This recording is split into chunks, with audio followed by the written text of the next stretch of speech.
This is a mudguard. This is a clutch lever. This is a mechanic working on a bike part. This is that same mechanic standing in front of a factory. This is where that mechanic works. Mandello del Lario, home of one of Italy's most iconic brands. This is Moto Guzzi.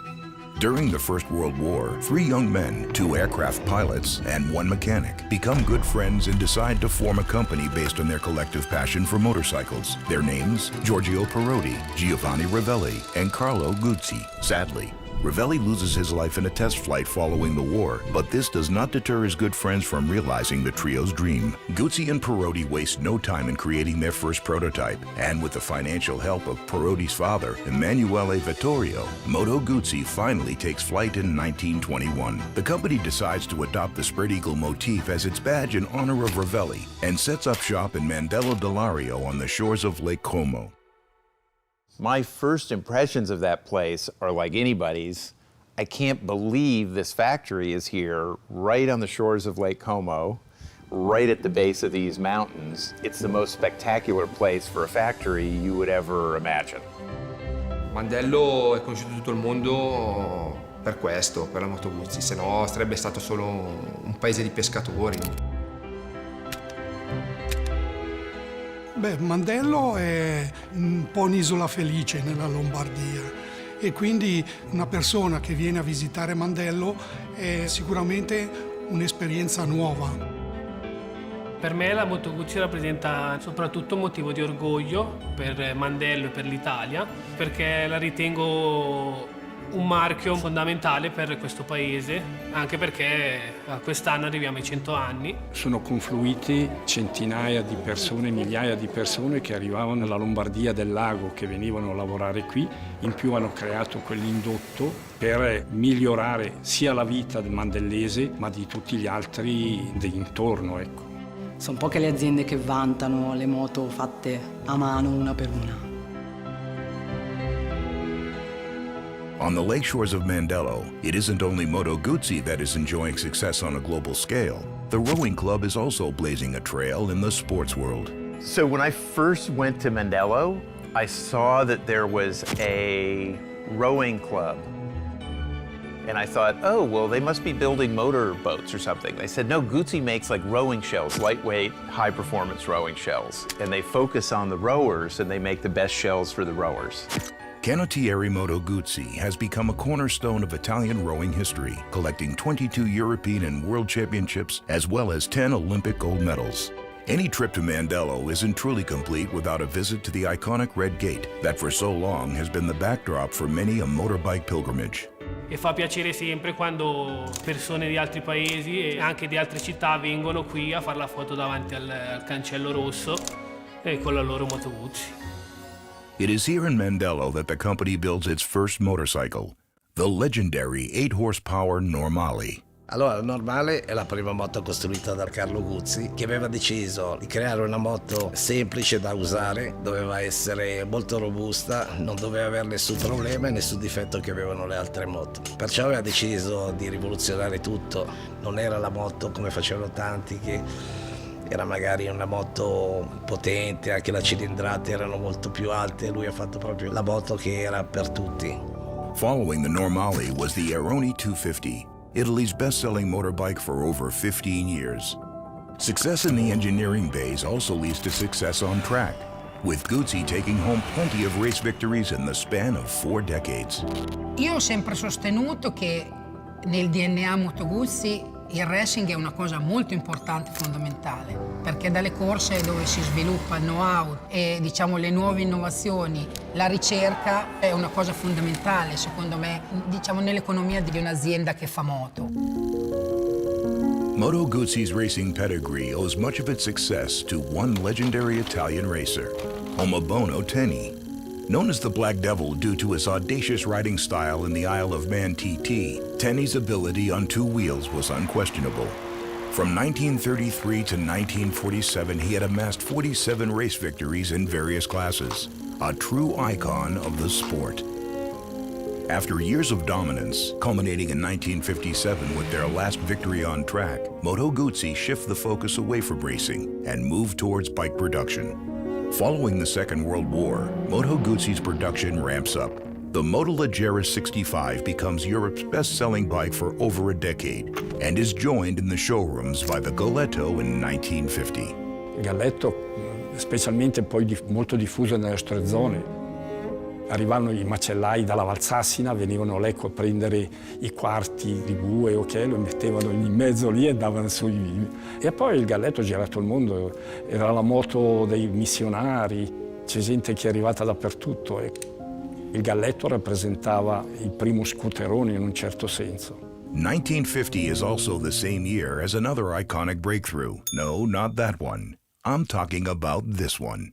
This is the Moto Guzzi wind tunnel. Nowadays, they're a dime a dozen, but when built, this state-of-the-art feat of engineering made Moto Guzzi the first constructor in the world to own one. La Galleria del Vento è una cosa straordinaria perché soprattutto si poteva mettere la moto intera e non il modellino, che il motociclista poteva salire sulla motocicletta. Assumeva proprio la posizione ideale per andare più veloce. La Galleria del Vento ha iniziato nel 1956 a lavorare con le moto da corsa, così. Era entusiasmante lavorare perché il lavoro che facevi era, a parte qualcosa di nuovo, ma qualcosa che ti stimolava nel farlo, ecco. Praticamente è stata voluta assolutamente da Carlo Guzzi perché aveva capito l'importanza dell'aerodinamica. E se noi guardiamo le selle, una volta c'era il sellino dove il pilota stava seduto e poi c'era un cuscinetto sul parafango posteriore per abbassarsi sul serbatoio. L'evoluzione è stata l'invenzione della sella lunga, cioè dove il pilota poteva scivolare indietro e poter assumere proprio la posizione. In practical terms, the wind tunnel allows the already brilliant engineers to be even brillianter. Sadly, we can't turn it on, as it hasn't been fired up since 1970, and apparently it's so loud, the townsfolk of beautiful nearby Bellagio would probably hear it.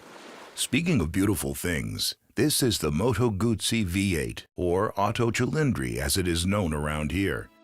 A truly extraordinary machine. L'8 cilindri è stata la moto rivoluzionaria, una moto così nessuno l'aveva neanche pensata.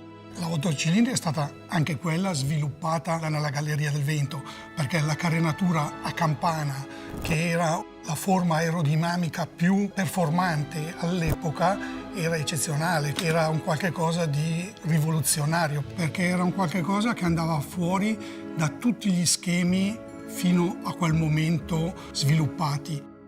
Dal punto di vista del design è una follia, però una follia veramente bella. Come una Formula 1 di oggi su due ruote, da pelle d'oca. 285 km all'ora nel 1957, anno in cui la Moto Guzzi si è ritirata dalle competizioni purtroppo.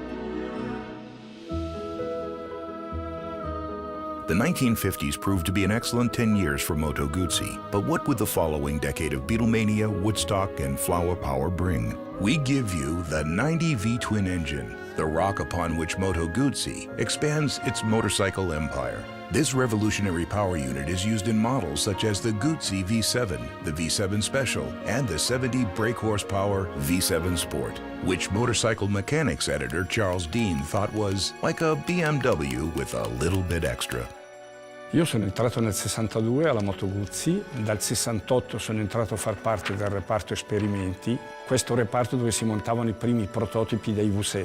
Io poi montavo il motore, preparavo le testate e lo provavo anche in sala prova, quindi tutto lo sviluppo di questo motore e dei successivi arrivava dalla progettazione, però io in sala prova ho fatto tutte quelle modifiche tali che sono rimasti poi negli anni a venire. The V7 was truly an iconic breakthrough, and the innovation hits just keep on coming with yet another bike that has had more screen time than a Hollywood A-lister. This beauty didn't just magically exit Moto Guzzi HQ one day. It has quite the birth story. In the late 60s, the LAPD was busy patrolling the streets of Los Angeles aboard the Guzzi V7s, but noticed that after hours of sitting in the saddle, the bike wasn't tailor-made to their needs. So a team of representatives from LA headed over to Mandello to see if they could create a more comfortable motorbike. Sono arrivati un sergente americano e l'importatore, no, Berliner. Avevano preparato una moto, diciamo, un California. Poi loro, quando sono arrivati, hanno detto no, qui ci vogliono le luci in questo modo, l'avviamento qui sotto alla sinistra, perché loro avevano la chiave qui sotto e poi avviavano col pulsante. C'era da fare queste modifiche per il giorno dopo. Siamo rimasti lì a lavorare tutta la notte, al mattino alle 8 la moto era pronta, alle 9 è arrivato l'importatore e così sono rimasti un po' stupiti perché noi in 12 ore abbiamo creato la moto, ecco, perché c'era una base della moto ma mancava un po' tutto il resto, ecco. So as an American, Moto Guzzi means to me California Highway Patrol. That's how I knew about it first. It's also a bike that's made for riders. And that's also part of why the California Highway Patrol on the Guzzis made such an impression on me, is these are bikes you spend like 6-8 hours on a day. Creating a bike that riders love takes a great deal of care, and above all, inspiration. So for design and architecture, a lot of people think Italian is just about food and tradition and the Renaissance. It's really a place of innovation. It's an incredibly industrial culture in Italy. Beh, il design della Guzzi è peculiare perché nella Guzzi il motore ha un'importanza fondamentale. Il bicilindrico trasversale influenza l'ergonomia, influenza il baricentro visuale della moto e per noi è una grande fonte di ispirazione. Abbiamo la fortuna di avere una grande storia dietro perché dobbiamo disegnare tenendo bene in mente quello che è stato Guzzi nel corso della sua storia. Non possiamo esimerci dal citare qualche modello del passato, al tempo stesso però dobbiamo sempre innovare. E questa è croce e delizia per noi designer. For the next 30 years, Moto Guzzi continues to churn out some truly iconic bikes.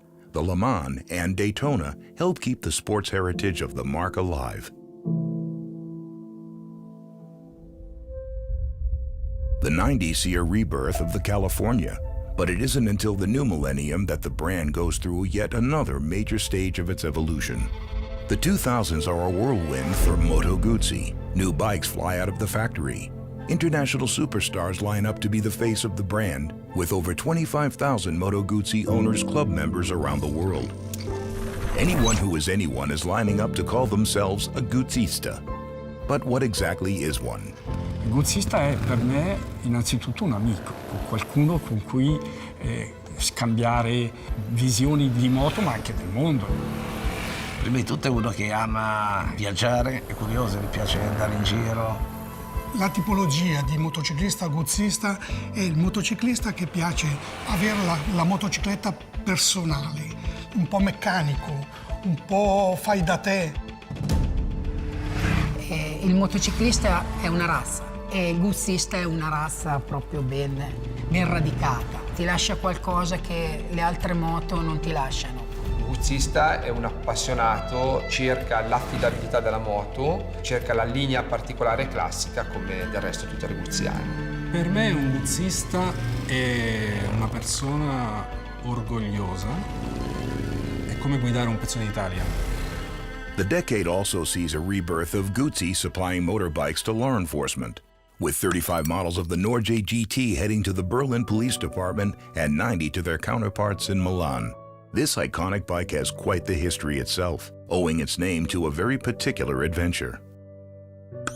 Gran Turismo 500, prima moto con il molleggio sulla ruota posteriore a livello mondiale. Perché è nato il nomignolo Norge? Perché? Perché nel 1928 Giuseppe Guzzi, fratello di Carlo, è andato fino in Norvegia per dimostrare che la moto col molleggio sulla ruota posteriore era un qualche cosa di rivoluzionario nei chilometraggi più lunghi, sulle strade più brutte, e non ha mai avuto nessun problema tecnico durante tutto il percorso che ha fatto fino in Norvegia. 2006 is also a big year for Moto Guzzi. Yes, that's probably great for most people living in Italy. But more importantly, it's the year the factory manages to manufacture 10,000 bikes. While we're here, want to see how the bikes are made? I thought so. It all starts here, a naked bike frame ready to be put together. Once it moves onto the assembly line, the frame is joined by the engine. Then come the all-important wheels. After some additions of electronics, they arrive at the 24th slot on the assembly line, and from here, the bikes head over to Franco Scani for quality control. How are we looking, Franco? Ogni volta che esce un modello nuovo rimane sempre la stessa emozione comunque di creare un qualcosa di nuovo. E quel qualcosa di nuovo sai che comunque andrà in giro per tutto il mondo, fatto da te, beh, è una cosa bella per me. Si respira proprio un'aria mitica in questo stabilimento. When I visited the factory at Mandello, you really understand a lot about the brand and where it comes from. Understanding the past is key to determining the future, which is why Moto Guzzi has decided to create a state-of-the-art museum within the existing compound. So for the new museum, what we're keeping and focusing on is the 400 historic bikes in the collection currently. The museum's located right next to the final assembly plant and on one side of the engine plant. So as you see the historic bikes, you know, in 30 seconds you can walk across the plaza and look at the new bikes being built, which is also a really nice juxtaposition of today and yesterday all right together in one plaza. 100 years after it was founded, Moto Guzzi is still going strong. There's even a small team of mechanics restoring a series of bikes for the centenary celebrations. How many bikes, you ask? 200. Allora, il restauro è importante per mantenere l'originalità della moto e dargli ancora una vita successiva. Si fa una ricerca sulla sua storia, sulle sue particolarità e se c'è qualcosa che non va si porta in origine come era nel tempo. È un orgoglio personale vedere questo oggetto splendere e brillare a tutti. E la Guzzi è ancora un grande marchio ancora oggi, è una cosa a parte, una leggenda, più che un marchio. Diciamo così che mantenere queste tradizioni è fondamentale, specialmente poi per noi in Italia.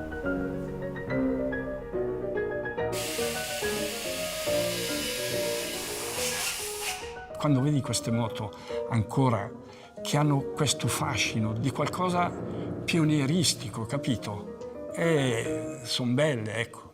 Steeped in tradition and authenticity, the brand has remained true to its core beliefs and values, all the while forming a strong bond with the local community. It represents much more than the bikes that leave the assembly line. It represents a whole nation. La Guzzi per l'Italia io credo che rappresenta uno dei grandi miti del design, ma non solo, anche proprio della cultura italiana. 2021 sees 100 years of Moto Guzzi, but what will the next 100 years bring? No, Moto Guzzi per me rappresenta una grande famiglia, perché quando io ho cominciato a lavorare in Moto Guzzi lavorava mio padre, mio zio, un altro mio zio, ed era qualche cosa che lasciava un segno nel cuore. 100 anni e speriamo che viviamo a altri 100. Moto Guzzi's always thinking about the rider. And that, again, that's why it's such a rideable bike. It's why the Highway Patrol picked them. It's why their racers won races, is because they were focusing on the riders, not just on the bikes. V-twins, V4s, V8s, all the crazy engines that were built in the early days and all the way till now. I think that legacy of innovation is what's really exciting about Guzzi. Chiaramente la moto è destinata a cambiare, però speriamo che ci sia ancora un nome Moto Guzzi che vada avanti ancora per tanti e tanti anni. 100 years of iconic V7s and bike heaven. 100 years of long hours and people power. 100 years of brilliant brains and greasy chains. 100 years of stunning design from a single line. 100 years of authenticity. 100 years of simply great bikes.